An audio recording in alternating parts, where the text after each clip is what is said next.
it's me, Renee. I'm back. And as you can see, this is a tag. It's not a Tuesday or Thursday, but I kind of wanted to do a tag. And it's not like you have to do tags on Tuesdays, Tags Tuesday, so yeah. This is the Get to Know the Fantasy Reader book tag. It was created by Bree Hill, I think a few years ago, well, I can't think a few years ago because I think I might be wrong, but I think Bree is no longer active on BookTube of the booknet. But anyway, it was her who created it. So yeah, looked like a fun tag. So here I am doing it. So the first prompt is, oh, what is your fantasy origin story? Or in other words, what was the first book you remember reading that was fantasy? So I'm not sure how strict you should be here, because I remember like when I was a kid, I remember one of the books that my mom read aloud to me was the Narnia's books. She read, I believe for some reason she started at Lion, the Witch and the Wardrobe. I suppose a lot of people start there, even though that's not the first one chronologically. But yeah, so I remember her reading that one, and I think she read a few of those aloud to me when I was 8. Uh, and yeah, I was very much, I loved it so much. So when a few years afterwards the Narnia movies were coming out, I was so excited. I was a big Narnia kid as a kid. So yeah, and this was this was actually before HP. I read HP, I suppose the same year, but I don't know. I still kind of remember like having a fondness for Narnia first way. So yeah, Narnia. Though yeah, if it counts because it was read out loud to me. But yeah, Narnia. And and then the next prompt is, give me a moment. I did not write them down, but I'm gonna check it. Blah blah blah blah. Yeah. You could be the hero or heroine in a fantasy novel. Who would be the author and what trope would you choose? So here, I suppose it's a bit difficult because I mean, there's so many cool authors and so many cool fantasy worlds, at least for me. But I'm thinking, you know what? Yeah, I would. Okay, I had an answer, and now I'm kind of kind of disagreeing with myself. Okay, well, I suppose as always, it's not like you have to choose one. I suppose the prompt says choose one, but yeah, I'm gonna choose two because it's too difficult to choose one, really. At least for me, it is. So I'm gonna go with one option would be the Parasol Protectorate universe, which or like Gail Carriger, because the question is which author. So I suppose Gail Carriger. And then the trope would be time travel. I love time travel, so I would kind of I kind of have a daydream like one time I'll time travel. Probably never happened, but yeah, love time travel books. Gail Kager has never written time travel, so yeah, he probably won't do it. But then again, I mean, yeah, the whole question is kind of absurd, hypothetical. So yeah, what have you? I suppose you don't have to choose a author who has done this trope. But yeah, I just love her writing style and whatnot. So I feel like if she wrote me into a book with time travel, but like all her other cool elements, that would be amazing.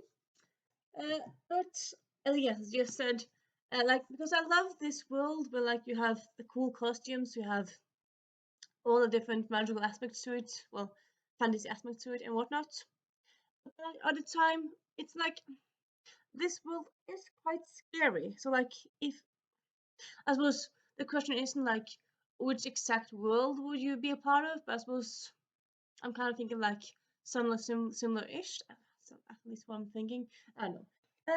But if I would be like a place that's kind of not that scary, I suppose I kind of would choose Meg Cabot and like a Meditator style universe, because in Meditator there's just one. Well, suppose there's actually some time travel in it as well. I can't forget about that one. But yeah, in the last book there's also some time travel elements to it.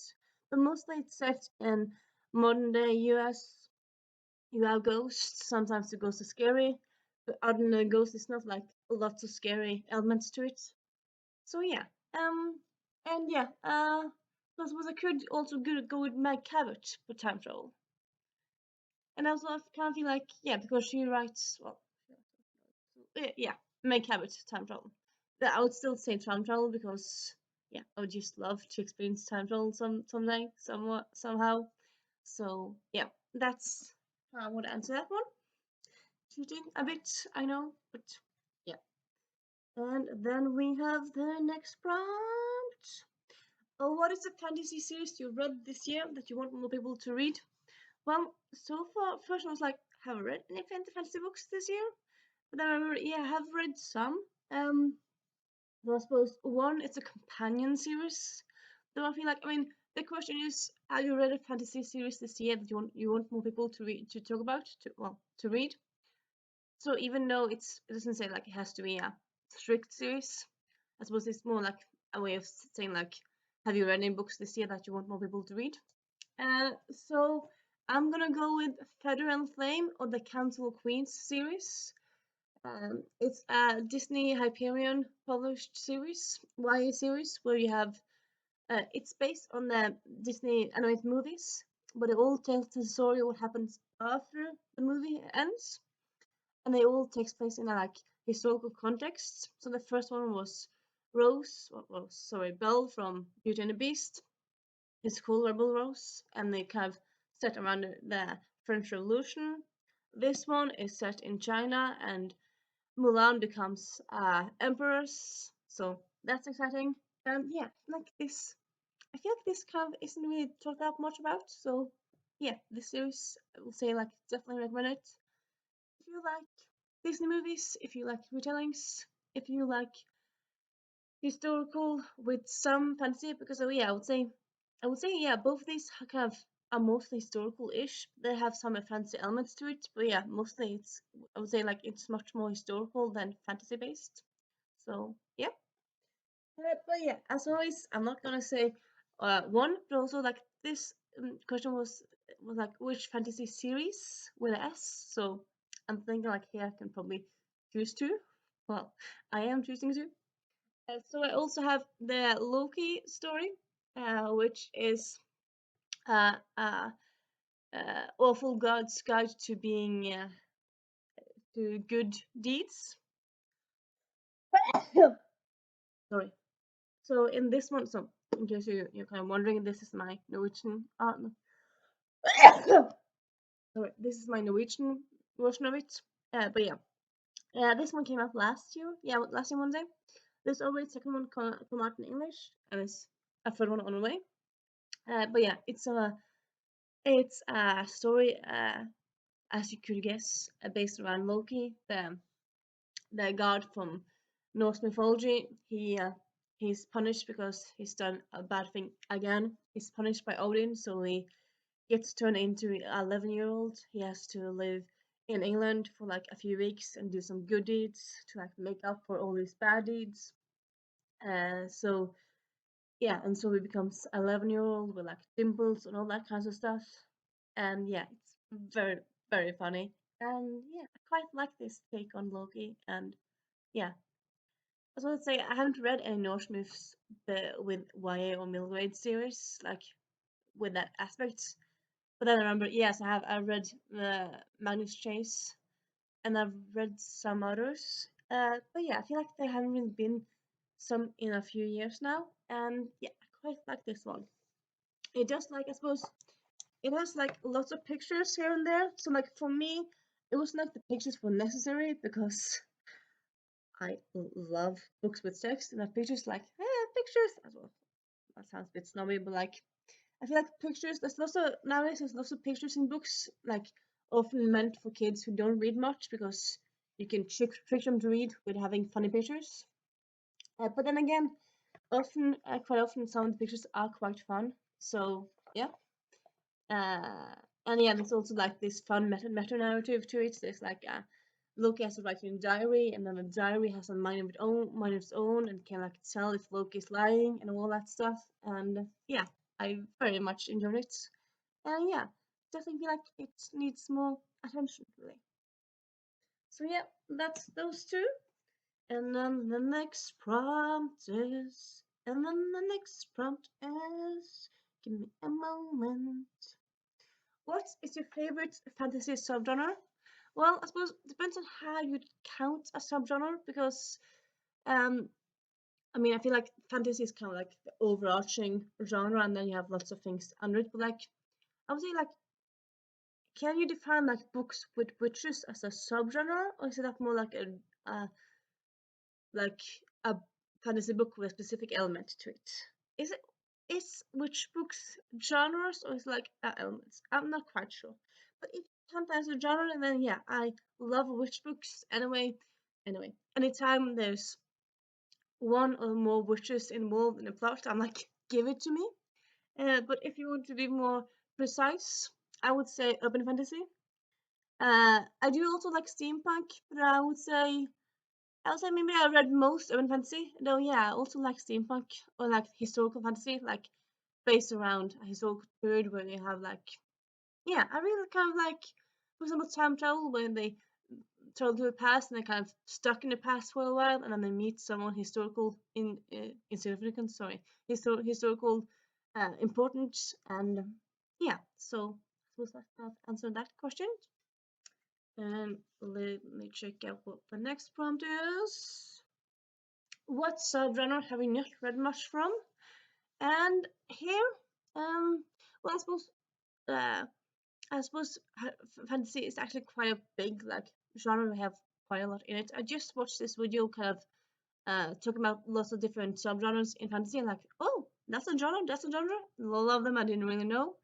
So I suppose, yes, I could all again say one thing, but I think that honestly I'm gonna be a bit more specific and also because I could say this one thing, but I think I'm gonna be more specific because I was first thinking of saying high fantasy. Even though, yeah, some of my favorite books are high fantasy books, I often tend to go more often to urban and steampunk and other elements, other fantasy genres. But I would say maybe, to be more specific, I would say maybe that I have never, yeah, and I would never go for a grim dark series.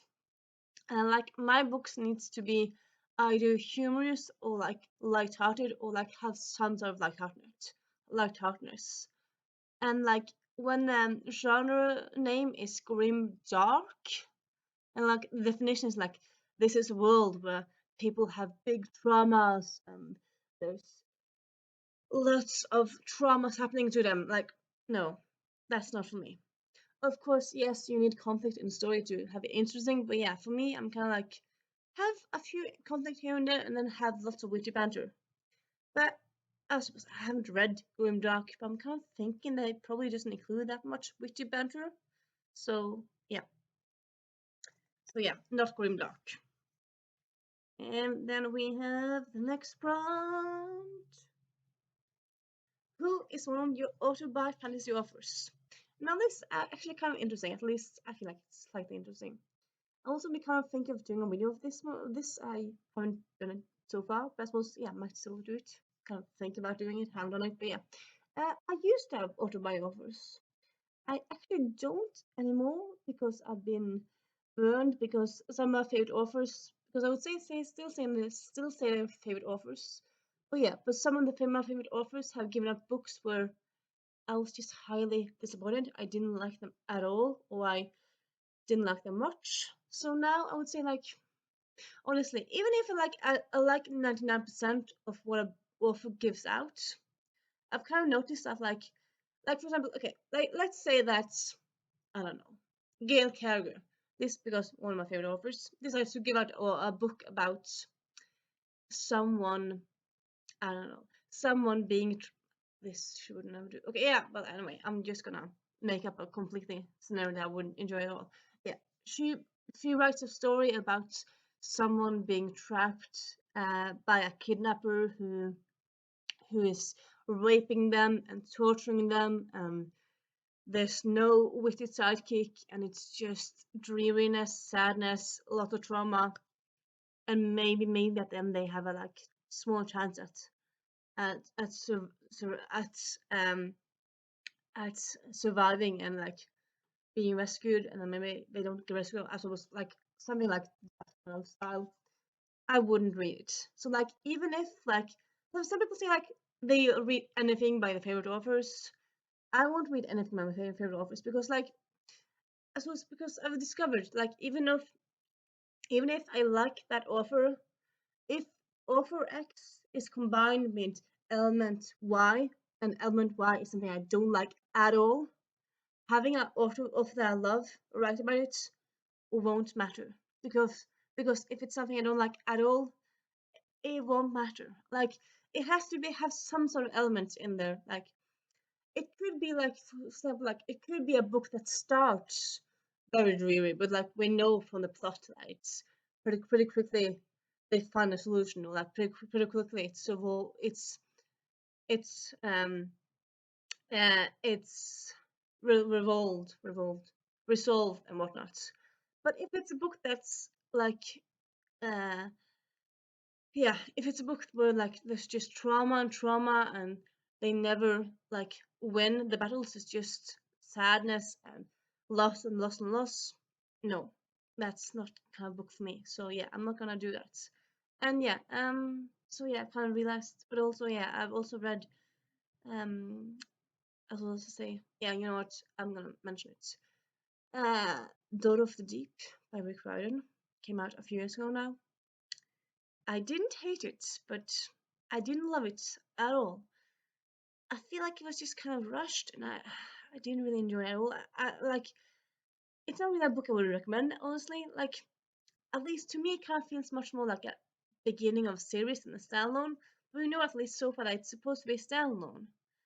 So yeah, I feel like it works somewhat as a beginning of a series, but as a standalone, it doesn't really work. Not for me.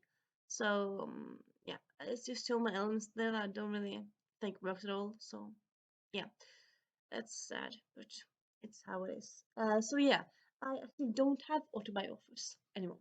I used to have, but yeah, not anymore after Daughter of the Deep, and yeah. So now I'm kind of careful to like always check out what the book is about, not just who is written it, who has written it. So yeah. Blah blah blah blah. Give me a moment. So forth. I don't know why I'm back. Yeah. So autobiographies, I don't have them anymore, really. What my next prompt is: how do you typically find fantasy recommendations? Yeah, this is kind of interesting because do people find book tips on different channels? Like me, with general, when I'm looking for a book to read, I always go to the same places. I don't really go different places. I always like check out the same ways. So like the ways I check out for books to read, I have, for example, like if an author I love is doing an interview and like they're commenting like, yes, I really love X, Y, and Z book that's coming out, or X, Y, and Z book that has come out. Like for some, yeah, sometimes they talk about all the books, backlist books, but people I feel like should be read more. Or just feel like they want to mention, or they ask like, what books do you want to highlight that's coming out soon? So yeah, authors I love, like if I read interviews with them, I'll uh, take a note of the books they mention. I'll check out if someone's doing a book tag about books that are coming out, or just kind of general, like if they mention a book during a book tag, like, that sounds interesting. Yes. So yeah, I suppose to be more precise on BookTube, if like sometimes you have at the end of a book where there's like a bonus part where there's like um a chapter from a different book, like a different book series, but like by the same publisher, and like I might read that and like, oh, this sounds cool, and then I'll have a new book to look forward to. I might just simply browse around in a bookstore or in a library and like find books randomly. I really like that. I suppose nowadays I feel like it doesn't happen so often because I feel like I know about all the books because I am so much in the book internet. But yeah, sometimes I do still kind of find books I haven't heard of randomly in used bookstores, libraries, whatnot. And yes, I suppose just kind of anywhere really, the booknet in general really. And I suppose also like yeah, if people I know talk about a book and they talk about it in a way that I think like, oh, that sounds interesting, then I'll check it out. So yeah, I suppose kind of always really. So yeah, that's how I find books. Blah, blah. What's an upcoming release you're excited for? Well, lots of upcoming releases I'm quite excited for. One of them being, well, it doesn't really actually still have a um have a title. No, sorry, it still have a title. It has a title. It doesn't have a cover, which was Goodreads being Goodreads. It's on Goodreads, and it says according to Goodreads, came out in January, but there's no cover on Goodreads. So I'm like, if it was out in January 3rd, 2023, why is there no cover? Shouldn't you have a cover there? I mean, new books should have covers on them, shouldn't they?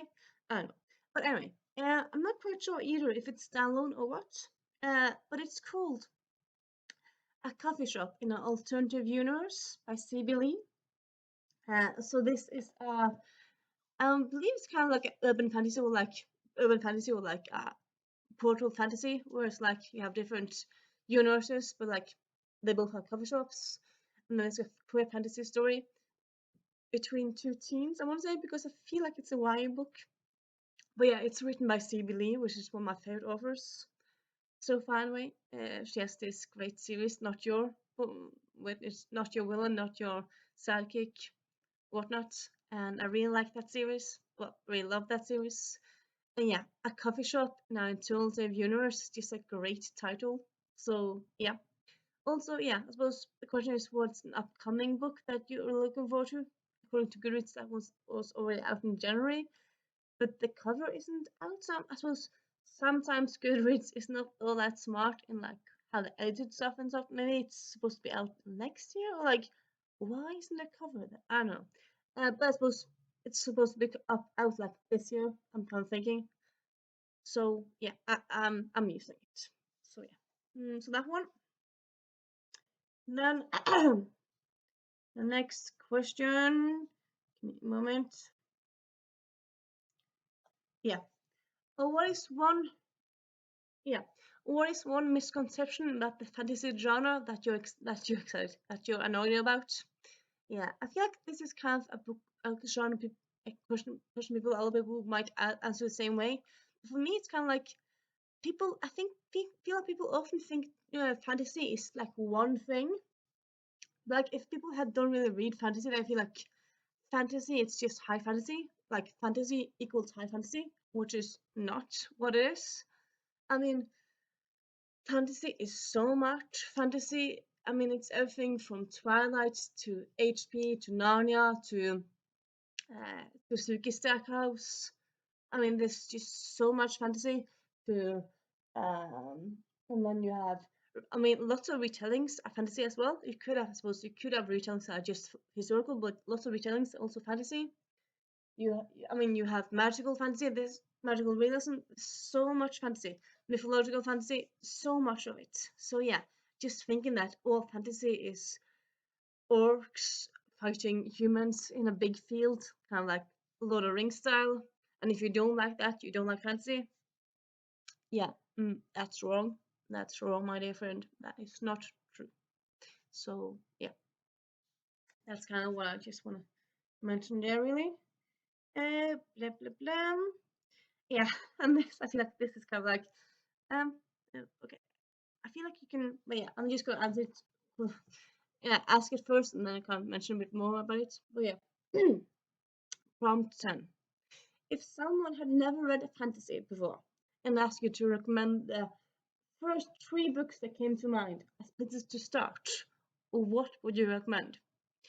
Honestly, I feel like this kind of, well, like questions like this where you like asked to like mention like what three or what one book would you recommend to everyone or stuff like that. I'm like, well, I feel like I feel like you can't really recommend one or three books to everyone. Or like saying like you if you're like if people ask you like where should I start in this genre, or where should I start with this? Yeah, in this genre, like if like to an understand, would you ask people to like uh, give them 3 books to like start your romance journey? I suppose you could also do that. Like also like I would say like most genres are so huge. I mean, fantasy and romance, and yeah, I would say most genres are just so huge.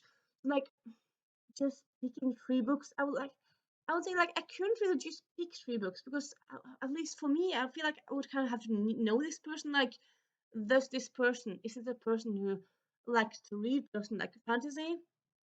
Is it a person who likes to watch Marvel movies or to watch like fantasy TV series but doesn't really like to read?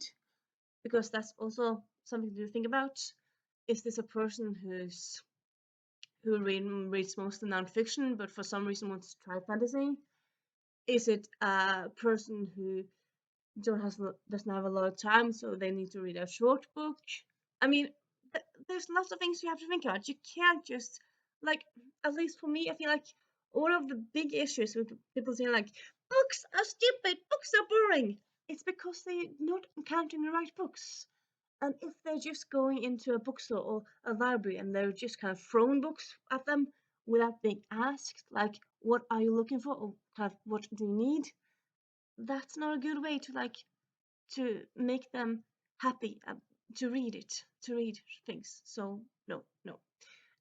So yeah, I suppose firstly I would ask the person a bit more questions, but I suppose I could still answer this in a way that I suppose you have, for example, you have I suppose you could go with like this kinds of books where you have it's a middle grade book. So like I know you often be like, well, am I a 25-year-old, a 30-year-old on like middle grade? Well, you could still, even though you're high above the the age range, but also like secondly, if you haven't read that genre before, reading a middle grade is probably it's not a bad place to start because I mean it's written for 9 to 12-year-olds, so it's not written very complicated, so it's easier to get your head around stuff. So yeah, so I would say maybe try out a middle grade book. Doesn't have to be this one, but yeah, just a middle grade fantasy could be a nice way to do it. I would say maybe check out if one of the movies that you love is based on a book, or is kind of if you love, I don't know, James Bond, you can check out some John le Carre. Well, John le Carre isn't uh, fantasy, but like yeah, you can find something a fantasy book with a spy element. Those exist. You could also go with yeah, I just said that. I don't really know how much to answer this because I feel like it's a bit difficult to answer this question without knowing the person really. Because, yeah, as I said, fantasy is so much, and I don't really want to. Yeah, though I suppose, yeah, I suppose kind of I don't know have to answer, but yeah, okay, this one, as I said, and then we have the meta because yes, it's fantasy, but say mostly it is like it's urban fantasy, so most of the story it's not like yeah this fantasy in it, but there's also lots of other elements, so you're not really, and yeah, it's set in our world. Yeah, it's set in early 2000s, but still it's set in our world, so you don't need to get to know a whole different world. um and yeah, it's not that difficult to get into the setting, and the plots are pretty basic. Each story is not like 100 elements. It's pretty easy to understand the plots. So yeah, and so yeah, those two, and then you know what? You know what? Now I'm gonna yeah yeah. Or you could try Heroine Complex by Sarah Kuhn, which has Asian Americans being superheroes, and it's very fast paced and just very good, and yeah, I would highly recommend it. And I feel like yeah, you're kind of flying by reading this when you read it. And I think like sometimes people say like they don't read or they don't like watch movies because they don't really see people as themselves, like themselves. And yeah, this Asian Americans. You don't see a lot of Asian Americans in movies, sadly. Well, at least not in superhero movies. You have Shang-Chi, and that's about, well, Shang-Chi and Everything Ever Always at Once. So, two movies at this point. But yeah, this is a series. It's actually so close to series. So if you want to binge something, binge this series. 6 books. All have Asian American protagonists. It's kind of a companion series. So yeah, check out that one. So yeah, that's kind of my answer there. Now let me check it out. Next question. Yeah, and then last-ish question of this is kind of just tag people. But yeah, last question is, who's the most recent fantasy creator that you've discovered? And yeah, you might have noticed this, but I kind of feel like this last few years I'm not really been that good at discovering new people like on BookTube or like. I suppose I've discovered some new people on Instagram because I'm late, so I just joined Instagram last year. But like on BookTube, I don't like. Yeah, I suppose there's so many that I enjoy that I kind of follow at the moment. But like discovering new people is kind of like, well, I don't have time to watch everyone, so yeah. I suppose this is one creator that I suppose I've discovered recently-ish. I've followed him for a few months, a few weeks, a few months, yeah, something like that. He's called EasyCat. He is both on Twitch, TikTok, Twitch. Yeah, I think he's on Twitch. But yeah, he's on a lot of places, BookTube and Bookstagram. And he talks about board games. He talks about books. He talks about movies. Yeah, so he kind of all doubles into all the fandom things. And I'll link his BookTube right here. And yeah, and, and even though like I feel like I'm mostly active myself on BookTube, though I have in Bookstagram. I follow him mostly on Instagram. I haven't really watched that much of his BookTube, even though I really enjoy them. But yeah, it's so many hours in the day and not enough time. But yeah, so yeah, I suppose Easy Cats I really enjoy. And then the last question is tag people. And as usual, I kind of just want to say like I tag you who are watching this who want to do it. Simply anyone. Because it's a tag that's been around for a few years and like, yeah, I just kind of want to tag anyone. And I feel like maybe you're watching this, you found it randomly, and you think, oh, this looks fun. But you don't really feel like you could do it without people tagging you. Well, I'm tagging you. You who's never been tagged by anyone. I'm tagging you. Yes, not specifically, because I don't know who exactly you are, what you call and whatnot. But yeah, this is your permission to do it if you feel like this sounds fun. Also, I suppose if you don't have a booktube title, but you kind of want to answer one of these questions still, you could always do that in the comments. So yeah, if you want to answer a question, if you want to talk to me in the comments, have at it, and I'll see you on Friday. Bye.